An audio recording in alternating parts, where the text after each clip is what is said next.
Okay guys,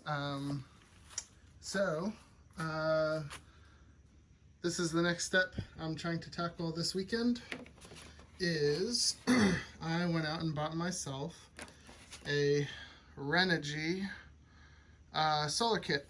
So this comes with hopefully everything I will need to set up a solar panel.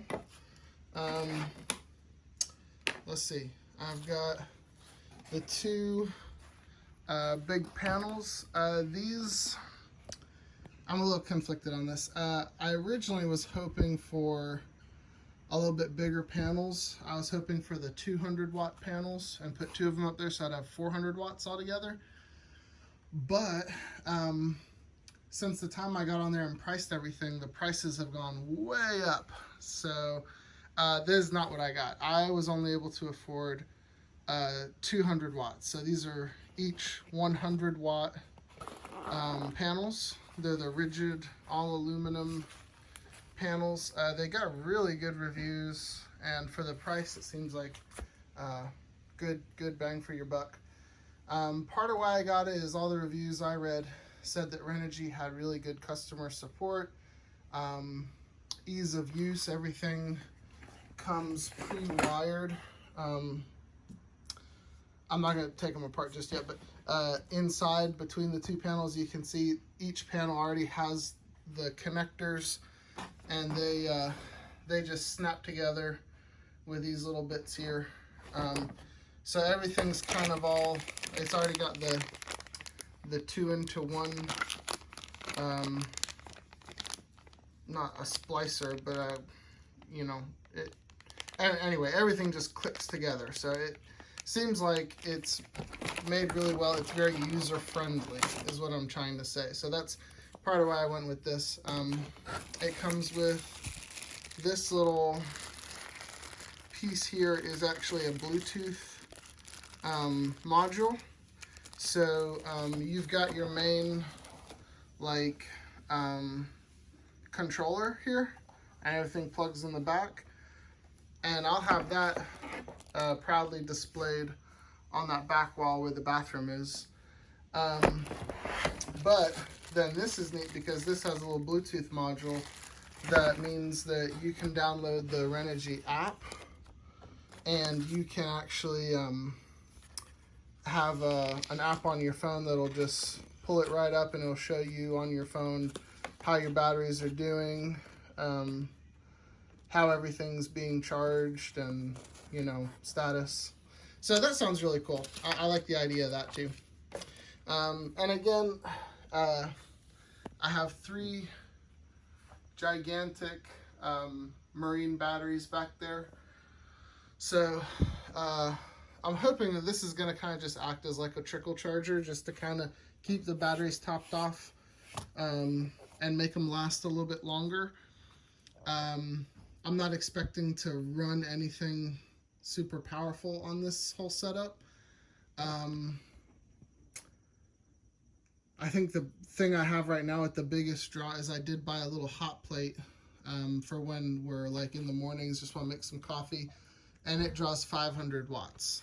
So for the brief time I'll be using that, that'll be drawing way more than what these can produce. But otherwise, I feel like I'm mostly just going to be running LEDs and fans. So I'm hoping that 200 watts should be enough to kind of just keep things topped off, so I don't have to worry about running out of juice. Alright, so I'm going to kind of wrap my head around everything really quick and figure out how everything snaps together. And then I'm going to hopefully walk you guys through once I go up on the roof. We're going to install these little brackets that it came from up on the roof. And I've got a couple of tubes of Dicor, the self-leveling Dicor. We're going to seal everything up so rainwater doesn't come in. And we'll hopefully get this thing installed today. I'm hoping to knock it all out in one day. Alright, see you in a sec. Okay guys, so the first step was to get up on the roof and measure the distance between the studs. My ceiling studs are on 16-inch centers, so I measured out 32 inches from the front bolt. This will be facing the front where the wires are coming out at. So these two bolts here in the front are going to take the brunt of the force when I'm going down the highway. So these are on the studs. The hole in the back it has a hole in the front, hole in the back. This will go into just the metal roofing material and probably a lot of insulation, but it'll still help. So these two in the front will go into a steel stud, which is good. And then these two in the front here will go into a steel stud. So that's 32 inches from the front of this to the front of this. So I also put a little bit of this, what do you call this stuff again? Butyl tape? Something like that. Anyway, my brain just totally fell out. This is the stuff I've been using. You go put it around the windows before you install. It just super sticky, gives it a nice waterproof seal. So I went ahead and put some of that on here so that when I go to drill in, it'll actually kind of create a little bit of a waterproof barrier there. And then after I'm done installing it, I'm going to cover all the screws with some die-core self-leveling and go around and make sure there's absolutely no chance that any water is going to get in these. So the next step, now that that's all done, the next step is to carry these up on the roof and start drilling. Alrighty guys, I'm kind of losing my light here. But I got the panels installed. Everything's all been drilled in and glued down, and so I'm really happy with how that turned out. I got them kind of up here towards the front because this little access hatch down there is where all my batteries and everything is here in the front. So unfortunately I had to measure everything out, and here's my spot where the electrical is going to come in. I was hoping I could put it more close to them, but I've got the bathroom shower wall is right here. So there's the vent in the shower. So the wall's right here. So this is where I had to put it. So what we're gonna do is I had to hook everything together before I bolted everything down because there's really not enough room to wiggle around up in here. But anyway, I've got my two leads for my positive and negative wires. These are gonna get fed down through this hole, but I've got this little nostril, for lack of a better word. The Renogy kit came with one of these, but this one has a much wider flange and you can actually put screws in it, and I like that. The other one that came with Renogy, I don't have it up here, but there really wasn't much of a lip around it, and there was nowhere to screw the thing down. So, but this little nostril has these little pieces right here, and these screw into the two little holes. And then as you tighten these down, there's rubber on the inside that is the exact width of these cords. So as you tighten it down, it squeezes the rubber and makes a watertight seal. So that's what we're gonna be using. So it's the wires are gonna go through these, through this, down into this hole, which I smooth the edges out and then just put a bunch of electrical tape just to make sure it's nice and nothing's, abrasive, gonna cut the wire over time. So that's nice and smooth.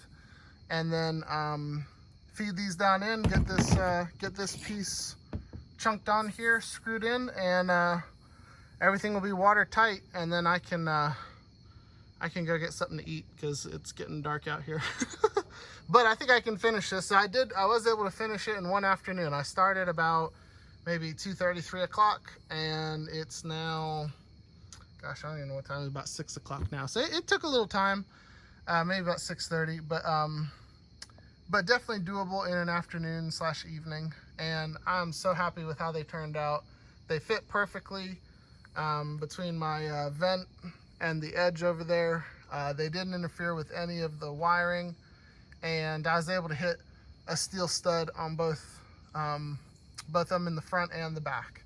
So they should be good and sturdy. I'm not worried about these things flying away going down the highway. It should be just fine. But more updates to come. Okay guys, so here's what it looks like. Here's the finished product. It's just this very sleek little bullet shape here. And then I've got these two sides clamped down nice and tight. And that's it. That's everything we can do from the roof. I'm gonna pop a few screws in here and put some more die-core around this. And then that's everything I can do from the roof. Everything else is gonna be installing it from the inside. I'll get a video of that too. So you can see the little bars going up, and it's very easy to read, but we didn't really want this thing in the cabin where it's, you know, gonna be looking ugly. So I'm gonna mount it back here, and I'm thinking about just mounting it like right underneath this junction box here. And but once that's mounted to the wall, there's really no way to take these on or off, so you have to pull the whole thing off. But I'm gonna go ahead and tie up all these wires, make it look all nice and neat and spiffy, and show you what it looks like when it's all mounted up. Alrighty guys, well it is all done, and I got it mounted on the wall with these 4 screws. It's nice and sturdy.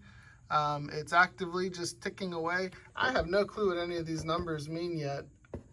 I'm not running anything right now, so I'm guessing that's why it says 0.0 amps or kilowatts, is because I'm not, like, I don't have any fans or lights or anything going, but I'm guessing it's 13 volts is what's coming in. I don't know. I need to do my homework on this thing. But otherwise, I've been really happy with the Renogy system. It was really plug and play. It seems to be working really good. I've got the Bluetooth going. I need to get that app downloaded on my phone so I can, maybe it'll explain a little better what's going on with it. But yeah, so I'm officially not charging with shore power anymore. I'm gonna let these solar panels run and see how they do. I'm super excited about it though. So more updates to come, but this will close out this video for the solar panels. Onward and upward.